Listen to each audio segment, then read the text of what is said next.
Hello বন্ধুরা, আজকে আমি তোমাদের সাথে শেয়ার করব কাবলি ছোলা রেসিপি। এদিকে দেখো 250 গ্রাম মতন কাবলি ছোলা নিয়েছি। সারা রাত আমি কাবলি ছোলাগুলোকে ভিজিয়ে রেখেছিলাম। কাবলি ছোলাটা ভালোভাবে ধুয়ে পরিষ্কার করে নিয়ে একটা প্রেসার কুকারের মধ্যে দিয়ে দিয়েছি। প্রেসার কুকারে দিয়ে 2 থেকে 3টে সিটি দিয়ে দেব। এদিকে আমি দুটো আলু নিয়ে নিয়েছি, মাঝারি সাইজের। আলুগুলোকে ডুমো ডুমো করে কেটে নেব। ওদিকে প্রেসার কুকারের সিটি পড়ে গেছে। এদিকে আমার আলুগুলো ডুমো ডুমো করে কাটা হয়ে গেছে। আলুগুলোকে কেটে ধুয়ে নেব ভালোভাবে। আলুগুলোকে ছোট ছোট টুকরো করে কেটে নেওয়া হয়ে গেছে। এবার আমি ধুয়ে নিয়েছি আলুগুলোকে। এদিকে এক টুকরো আদা নিয়ে নিলাম, একটা টমেটো নিয়ে নিয়েছি, একটু বড় সাইজেরই টমেটোটা নিয়েছি। এবার টমেটোটাকে ভালোভাবে কুচি করে নেব। কুচি করে নেওয়া হয়ে গেলে আদাটাকেও টুকরো করে কেটে নিতে হবে।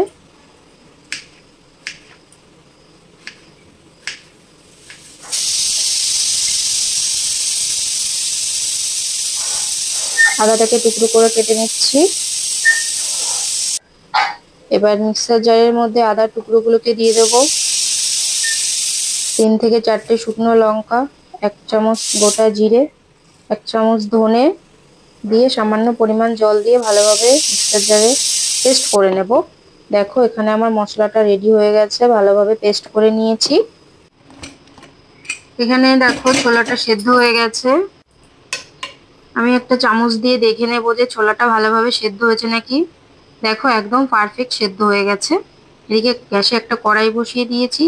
কড়াইটা গরম হয়ে গেছে, তার মধ্যে সর্ষের তেল দিয়ে দিলাম কিছুটা পরিমাণে।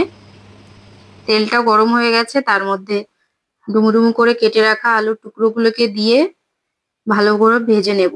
আগে একটু ভেজে নেব, একটু পরে লবণ আর হলুদ দিয়ে নাড়াচাড়া করে নেব। আলুটা ভাজা ভাজা হয়ে গেছে। এবার আমি লবণ আর হলুদটা দিতে ভুলে গেছিলাম। এবার একটু লবণ আর হলুদ দিয়ে আর একটু ভালোভাবে ভেজে নেব। দেখো এখানে লবণটা দিয়ে দিচ্ছি আর হলুদটা দিয়ে এবার ভেজে নেব ভালোভাবে, আর একটু ভেজে নেব। আলুটা ভাজা হয়ে গেছে, আর একটু সামান্য ভেজে নেব। ভেজে আমি একটা বাটির মধ্যে আলুগুলোকে তুলে নেব।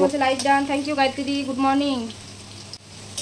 আমি রান্নাটা পুরোপুরি নিরামিষভাবেই করছি। তোমরা চাইলে পেঁয়াজ রসুন দিতেই পারো, আমি দিইনি। আমি নিরামিষভাবেই করছি রান্নাটা। এটা কিন্তু লুচি, রুটি, পরোটা সবকিছুর সাথেই খুব ভালো লাগে। তোমাদের কার কার এরকম নিরামিষভাবে কাবলি ছোলা খেতে ভালো লাগে বন্ধুরা? এখানে দেখো আলুগুলোকে ভাজা হয়ে গেছে, আমি একটা বাটিতে তুলে নিচ্ছি আলুগুলো। আলুগুলো আমার তোলা হয়েও গেছে। এবার আমি আর তেল দেব না, এই তেলের মধ্যেই আমি দেব দুটো শুকনো লঙ্কা, একটা তেজপাতা, দুটো তেজপাতা দিয়েছি, দুটো এলাচ দিয়ে দিলাম। এলাচটাকে একটু ফাটিয়ে দেব। দেখো আমি হাতের সাহায্যে একটু ফাটিয়ে দিলাম। এবার একটা বড় এলাচও দিয়ে দিলাম, লবঙ্গও দিয়ে দিয়েছি, দারচিনি সবকিছুই দিয়েছি, বেশি দিইনি, অল্প পরিমাণেই দিয়েছি।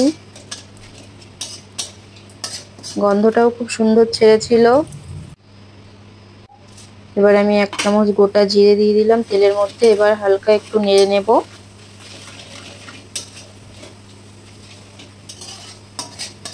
একটু লাল লাল হয়ে গেলে আমি এর মধ্যে দিয়ে দেব পেস্ট করে রাখা মশলাটা।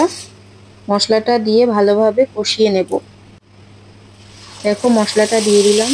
মশলাটাও কিন্তু আমি সামান্য পরিমাণেই নিয়েছি, বেশি দিইনি মশলা, কারণ আমি বেশি মশলা দিই না, অল্পই মশলা দিয়ে রান্নাটা করি। তো তোমরা কে কিভাবে রান্নাটা করো, আর তোমাদের যদি এই রেসিপিগুলো ভালো লেগে থাকে তাহলে লাইক কমেন্ট শেয়ার করে আমার পাশে থেকো সবাই। এখানে দেখো মশলাটা আমি ভালোভাবে কষিয়ে নেব। এবার আমি একটু বাটি ধোয়া জলটাও দিয়ে দিলাম। এবার ভালোভাবে কষিয়ে নেব যতক্ষণ না মশলা থেকে তেলটা ছাড়ছে। আমি কিন্তু মিডিয়াম টু লো আঁচেই রান্নাটা করছি, হাই ফ্লেমে রান্নাটা করছি না, তাহলে মশলাটা পুড়ে যাবে। এখানে দেখো মশলাটা তেল ছাড়তে শুরু করে দিয়েছে। এবার আমি কেটে রাখা টমেটোর টুকরোগুলোকে দিয়ে দিলাম, দিয়ে ভালোভাবে আরেকটু মশলাটা কষাবো।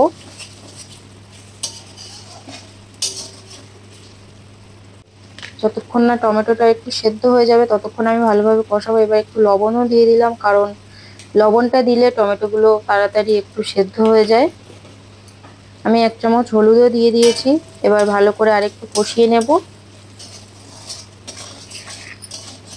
মশলাটা প্রায় কষে গেছে।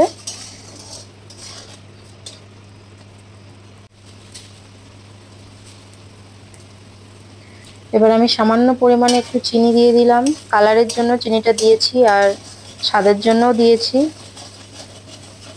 নুন চিনির স্বাদটা একটু ব্যালেন্স করবে।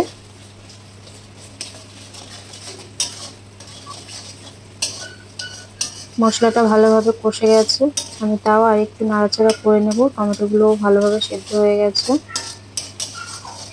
কালারটা কিন্তু খুব সুন্দর এসেছে বন্ধুরা। মশলাটা থেকে সুন্দর তেল ছাড়তে শুরু করে দিয়েছে।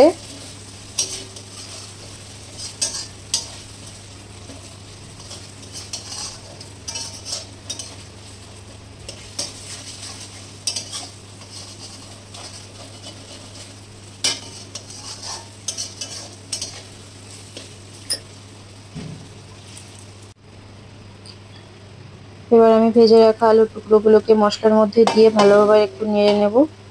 আমি সেদ্ধ করে রাখা ছোলাটাও এর মধ্যে দিয়ে দেব, দিয়ে একসাথে ভালোভাবে কষিয়ে নেব। দেখো আমি ছোলার মধ্যে যে জলটা দিয়েছিলাম একটু ছিল, ওটা আমি দিয়েই দিলাম এর মধ্যে,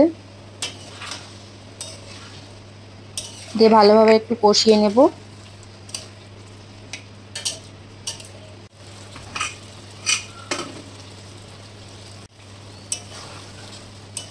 দেখো এখানে ভালোভাবে কষিয়ে নিচ্ছি আমি আলু আর ছোলাটাকে।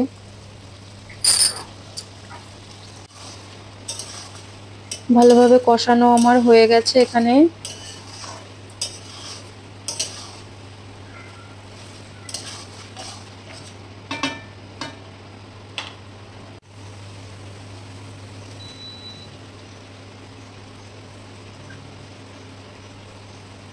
এবার দেখো আমি আগে থেকে একটু গরম জল করে রেখেছিলাম, সেটাই আমি দিয়ে দিলাম,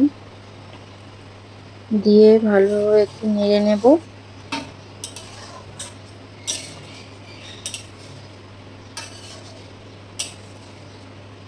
এবার ঝোলটা একটু ফুটে গেলে আমি ঢেকে দেব কিছুক্ষণের জন্য।